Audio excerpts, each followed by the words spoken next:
Hello everyone, welcome to my channel. আমি সুমেধা। আজকে আমি আপনাদের সামনে নিয়ে আসছি বাঙালিদের অত্যন্ত প্রিয় একটি খাবার, আলু পোস্ত। পোস্তটাকে কিছুক্ষণ ভালো করে জলে ভিজিয়ে রাখতে হবে।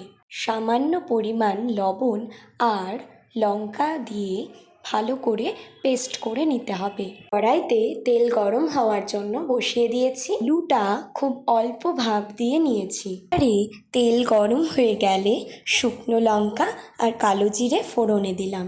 এবারে ভাপ দিয়ে রাখা আলুগুলো একে একে ছেড়ে দেব।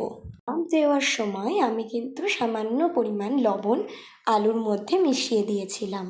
সেটা আপনি আপনাদের স্বাদ মতন দিয়ে নেবেন। আলুগুলো তেলের সাথে ভালো করে মিশে যাওয়ার পর হলুদ আর লবণ দিয়ে দিলাম।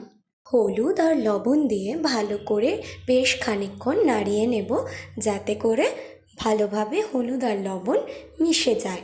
আর তারপর গোটা কাঁচা লঙ্কাও দিতে পারেন বা ভেঙেও দিতে পারেন। তারপরে ভালো করে মিশিয়ে নেবেন। যদি দেখতে পান যে আলুগুলো তখনও অতটা সেদ্ধ হয়নি, তাহলে একবার ঢেকে দেবেন। এবারে যখন দেখতে পাবেন যে আলুগুলো ক্রমশ টেনে আসছে বা একটু লালচে হয়ে আসছে, তখন বেটে রাখা পোস্ত দিয়ে দিতে পারবো। এবারে পোস্ত দেওয়া হয়ে গেলে ভালো করে মিশিয়ে নিতে হবে। অনেকক্ষণ ধরে মেশানোর পর দেখবেন আস্তে আস্তে যে বাটার সাথে জল ছিল ক্রমশ টেনে আসছে। এবারে সেই মুহূর্তে আপনাকে বুঝতে হবে যে আপনাকে আর এক্সট্রা জল দিতে হবে কি না, নাকি এতেই হয়ে যাবে। যদি দেখেন একদম লেগে ধরছে, সেই ক্ষেত্রে আপনি ভালো মতন ভাজা ভাজা হয়ে এলে জল দিতে পারেন। আমার এই ক্ষেত্রে যেমন আমি জলটা এমন পরিমাণে দিয়েছি যে আলাদা করে আর পরে জল মেশাতে হচ্ছে না, তাই আমি আর এক্সট্রা জল দিলাম না। কিন্তু সেটা পরিস্থিতি বুঝে আপনাকে মেশাতে হতে পারে। যেমন আমার বাড়িতে সবাই একটু শুকনো শুকনো স্বাদের পোস্তই খেতে ভালোবাসে। অনেকের বাড়িতেই আছে যারা একটুখানি ঝোল ঝোল ভাব রেখে খেতে পছন্দ করে।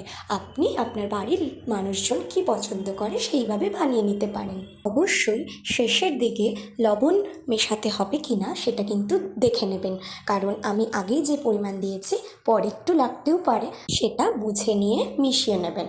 আর না লাগলে তো ওখানেই রান্না কমপ্লিট হয়ে গেল। আর হ্যাঁ, ভালো লাগলে চ্যানেলটাকে like, comment, share and subscribe করতে ভুলবেন না।